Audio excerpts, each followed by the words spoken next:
আসসালামু আলাইকুম। এই যে পুলিশের পোশাক পরা, ইদানিং পুলিশের পরিচয় দিয়ে মোটরসাইকেল গাড়ি রাস্তা থেকে ছিনতাই হয়ে যাচ্ছে, মানে প্রতারণার শিকার হচ্ছে। কিভাবে হচ্ছে আপনাদেরকে লাইভ দেখাবো, এবং যারা মোটরসাইকেল চালান এবং আপনার প্রিয়জন আত্মীয় স্বজন বন্ধু বান্ধব মোটরসাইকেল চালা, অবশ্যই তাদেরকে ভিডিওটা শেয়ার করে সাবধান করে দিবেন। এভাবে মোটরসাইকেল যেন আর প্রতারণার না শিকার হয়। চলুন ঘটনাটা কি করতে আমরা দেখাই।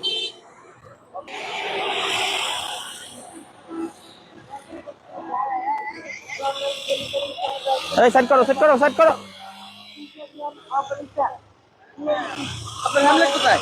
হেমলেট কোথায়? হেমলেট ছাড়া তুমি গাড়ি নিয়ে আসো, গাড়ির কাগজ দাও, কাগজ দাও। তোমার নাম কি? নাম কি তোমার? মিঠুন রায়। মিঠুন রায়। কোথায় থেকে আসছো? ময়মনসিং থেকে। এই কাগজ নে। এই তুমি কটিয়াদির হাইওয়ে পুলিশ থানা থেকে তোমার গাড়ি কাগজ দেখায় নিয়ে যাবা। নামো, গাড়ি থেকে নামো। এই হবে না, হবে না। এই সরো, সরো, সরো।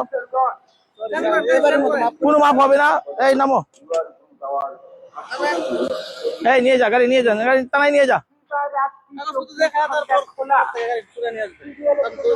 আমার আছে তো ইমার্জেন্সি, এই জন্য ভুলে গেছিলাম কাগজটা। না না না, হবে না। তুমি গাড়ি কটিয়াদির যে পুলিশ হাইওয়ে থানা আছে, ওইটাতে তোমার কাগজ দেখায় তোমার গাড়ি নিয়ে আসবা। অবৈধভাবে রাস্তায় গাড়ি না না, কোনো সুযোগ নাই, কোনো সুযোগ নাই, কোনো সুযোগ নাই। চলে যাও। স্যার আমার রুগী আছে স্যার। যে এখন আমরা তার মোটরসাইকেলটা জব্দ করে কটিয়াদি পুলিশ হাইওয়ে পুলিশ থানাতে নিয়ে গেলাম।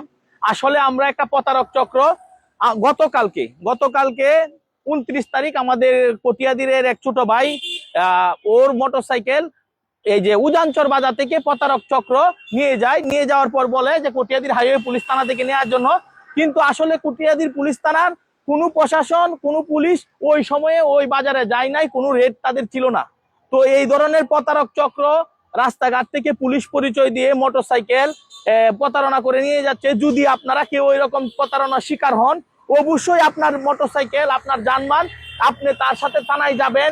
গিয়ে থানায় আপনার ফোন মোটরসাইকেল রেখে তারপর আপনি কোনো রিসিট কিংবা কোনো কাগজপত্র নিয়ে আপনি সঙ্গে সঙ্গে আপনার বাসায় ফেরত আসবেন। রাস্তা থেকে এভাবে পুলিশ পরিচয়ে কাউকে আপনার মোটরসাইকেল দিবেন না। আপনি পুলিশের সাথে প্রয়োজনে থানায় যাবেন। তাহলে আমরা এই ধরনের প্রতারণার হাত থেকে বাঁচতে পারবো এবং আমাদের মূল্যবান সম্পদ রক্ষা করতে পারবো। এভাবে দেখা যায় বাসা বাড়ি থেকে শুরু করে এখন দোকানপাটে এভাবে ডাকাতি হচ্ছে, লুটপাট হচ্ছে পুলিশ পরিচয়ে। এগুলা থেকে যে পুলিশ সম্পৃক্ত না, কিন্তু পুলিশের পরিচয় দিয়ে দেখা গেল, পুলিশের পরিচয় দেওয়ার পর আমরা সাধারণ মানুষ ভয় পেয়ে যাই, বিশ্বাস করি যে এটা পুলিশ।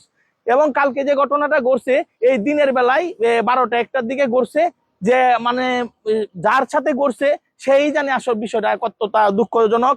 এবং সে কালকে আমার কাছে আজকে আমার কাছে আসছে এবং বলছে যে ভাই এরকম আমার এইভাবে মোটরসাইকেল নিয়ে গেছে, আপনি এটা নিয়ে একটা ভিডিও করেন। সেই জন্যই আমি আপনাদেরকে সচেতন করার জন্য যে এইভাবে পুলিশ পরিচয়ে কেউ যদি মোটরসাইকেল রাস্তা থেকে নিয়ে যায়, আপনি দিবেন না। আপনি তার সাথে প্রয়োজনে থানায় যাবেন, থানায় আপনার মোটরসাইকেল রেখে আপনি শিওর হয়ে তারপর আপনার বাড়িতে আসবেন।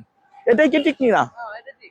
এভাবে তুমি যদি বাস্তবে আজকে আসতা, এভাবেই তোমার মোটরসাইকেলটা আমরা নিয়ে যেতাম। আমরা একটা প্রতারক চক্র। তাই আপনাদের আমাদের সকলের জানমাল নিজেদের রক্ষার দায়িত্ব নিজেদের, এবং প্রশাসন আমাদেরকে সাহায্য সহযোগিতা করবে, কিন্তু প্রতারক হইতে সাবধান। এইভাবে আপনি রাস্তাঘাট থেকে পুলিশ পরিচয়ে কাউকে মোটরসাইকেল, অটো রিক্সা যাই বলেন দিবেন না। সকলে সাবধান হয়ে যান। সকলের সুস্থতা এবং দীর্ঘায়ু কামনা করছি। আসসালামু আলাইকুম।